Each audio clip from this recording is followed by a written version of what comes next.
This is an obnoxious level of ruffles. Hello friends, today we are making a dress based off of the plaid dress from the Barbie movie trailer. Bye-bye.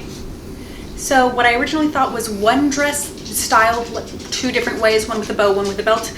I thought it was princess themed. I was wrong. It has two bust dart and a waist dart.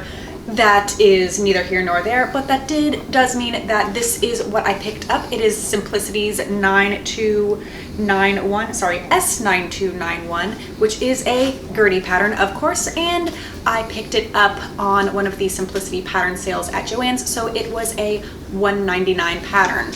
So that's $2 for a pattern right there. Now, if you are at all familiar with Gertie, you know that our girl loves a massive skirt, and so that required 4 yards of fabric. Now I went to Joann's for the pattern, and also thinking that a pink 1-inch gingham fabric would be pretty easy to find. It is Joann's. That seems like a very basic thing. They did not have it.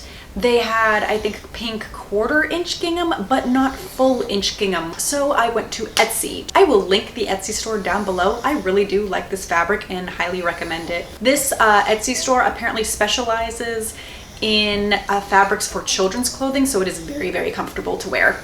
Got a little booger, yeah.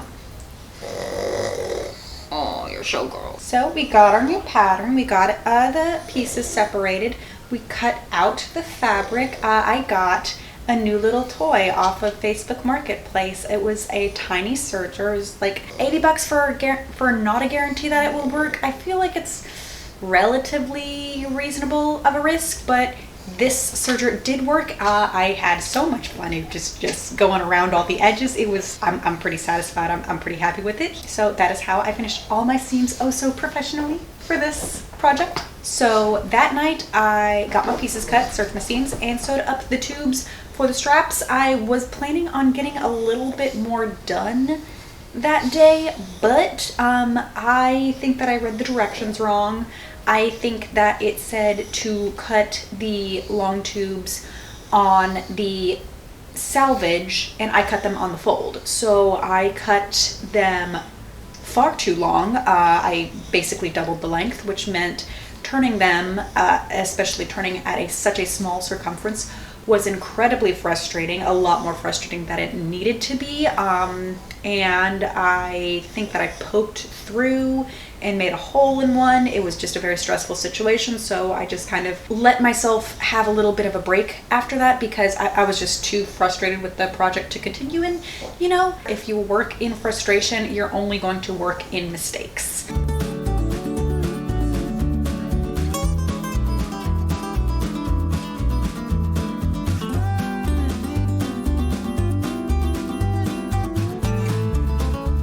Well, as per usual, the lighting is a little crazy, but we'll run with that. Okay, you saw me sew the darts and the princess seams. Everything is ironed out now. I also basted the smaller loops in place and got the big loops all righty-tighty attached. And it said to sew them on, but I am thinking that with it being a tube and 3 layers of fabric, that might be a little much for the cheapest brother machine that Walmart had to offer.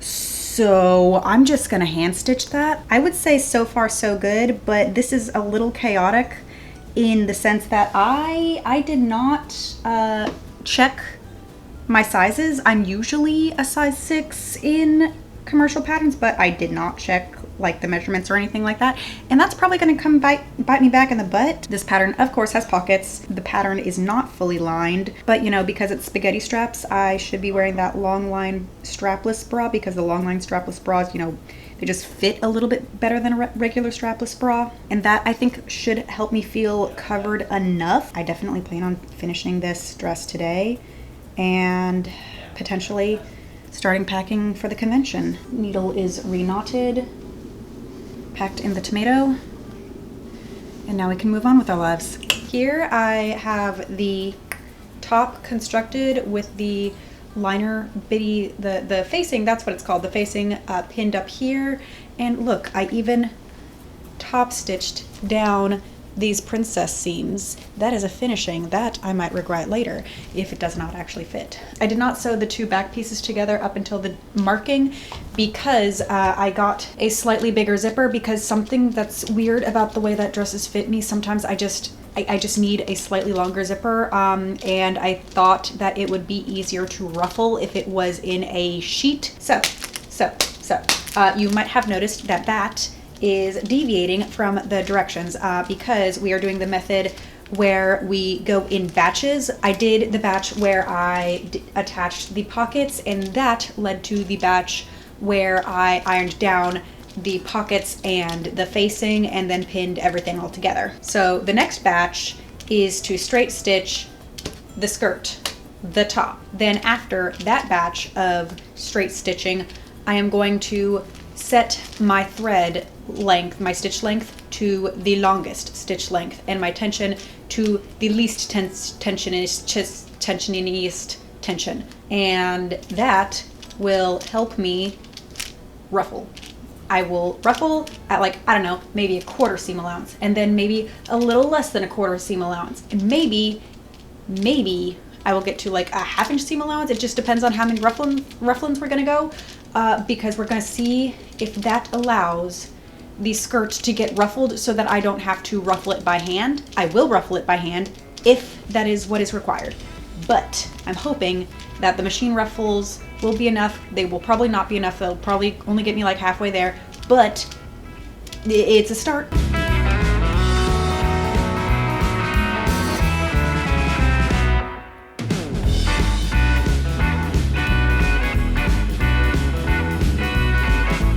I mean, the directions don't say to top stitch down the facing, but I mean, I already top stitched down the princess seam, so it would make it more cohesive, right?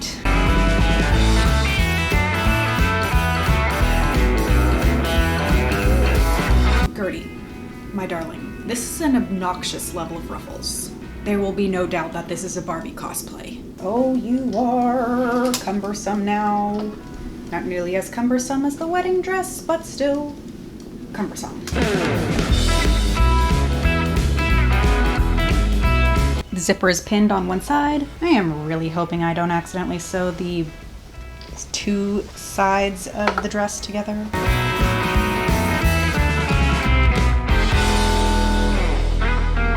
I mean, this zipper installation, it is not the most consistent. This is where the side originally got zipped up, and that is the second side, and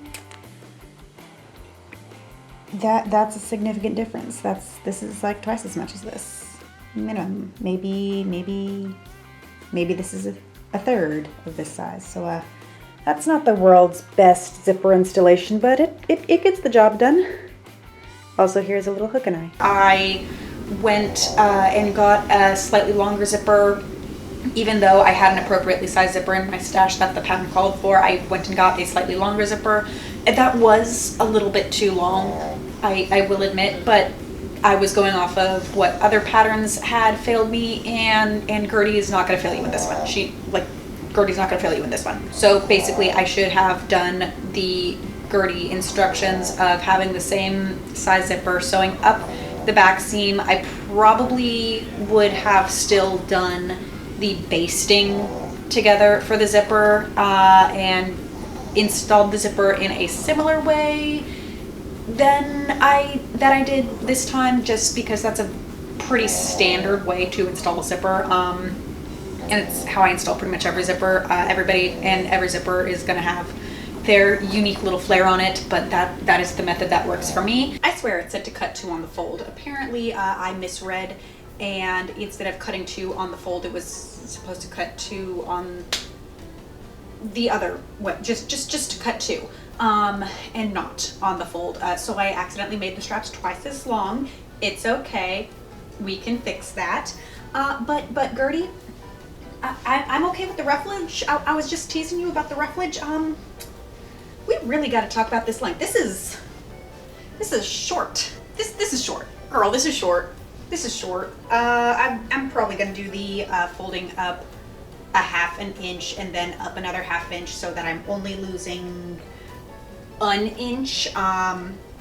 And so at the 1/4 inch seam, and I'm going to fix these and potentially force myself to eat some pasta, and then we should be good. This does have a skirt puff under it. I am going to have to figure out an undergarment situation. Oh, I do have a half slip. I do have a half slip that I can wear under this because if you have worn poofs without a half slip, they can be itchy. All right, so here's the bodicey fit. Pretty good, right?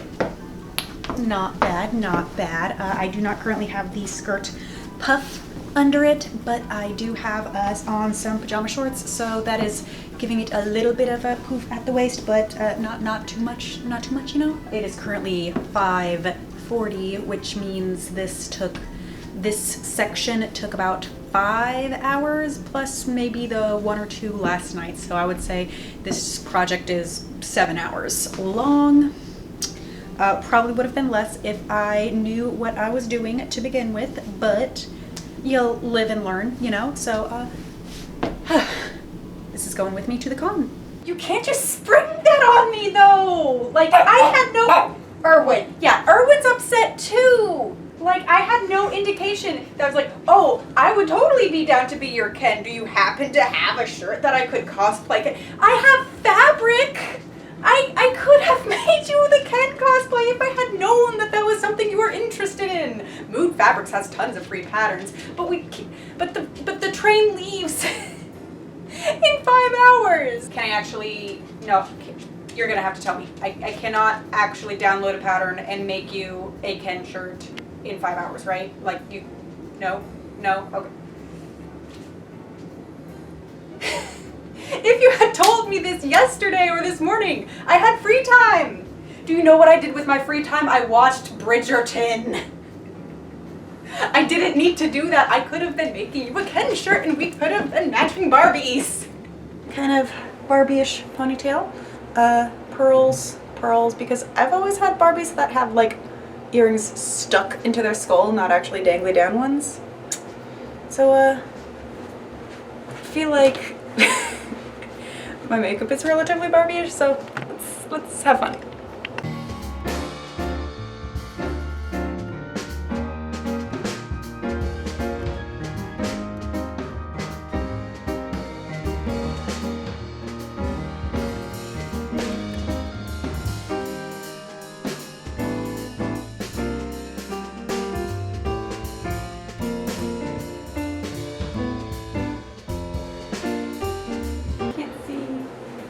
All of the blue in my dress if I'm in here, but you can't see my face if I'm up there.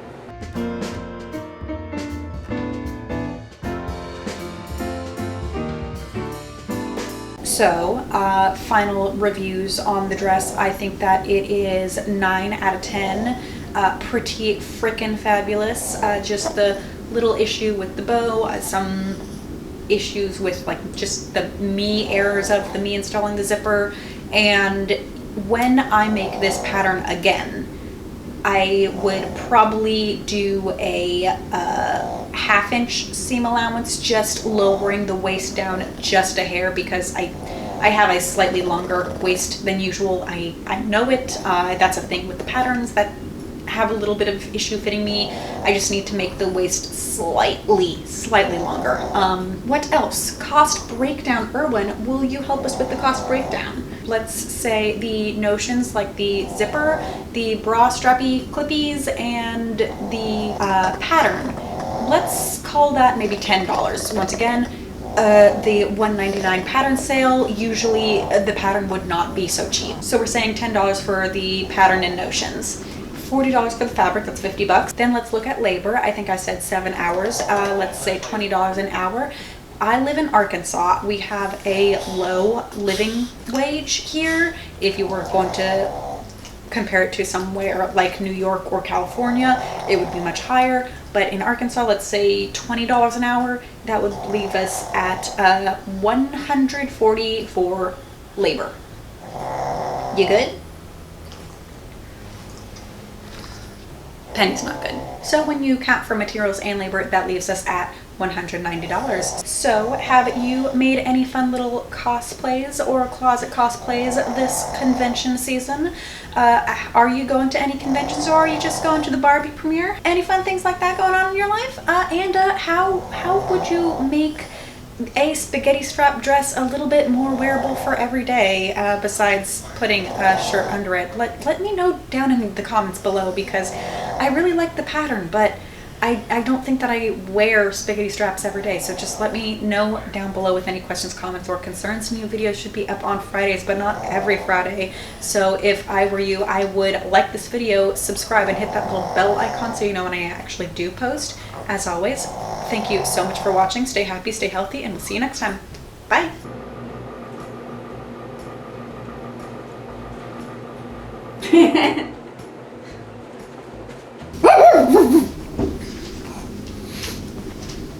That was rude. Leave his butt alone.